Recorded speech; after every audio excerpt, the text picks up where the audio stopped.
Shoutout nga pala sa nagtatanong. Ayan. Natanong niya kung tama po ba yan, Kapitan, or mali. Sa paniniwala ko ho ay mali po yan. Opo, unang-una ho sa bokabularyo ng ating mundo, kahit sa mga religion, hindi ho talaga pwede magtalik o magmahalan ang bakla to bakla. Kumbaga man to man. Opo, mali po yan.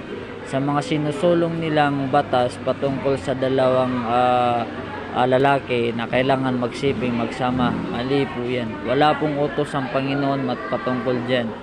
Kaya shoutout nga pala sa mga bakla dyan, hindi naman sa sinisiraan ko kayo. Mali ho ang sinusulong nyo para sa mga tao na kailangan ho magkaroon ng batas na nagsasama ang lalaki at babae.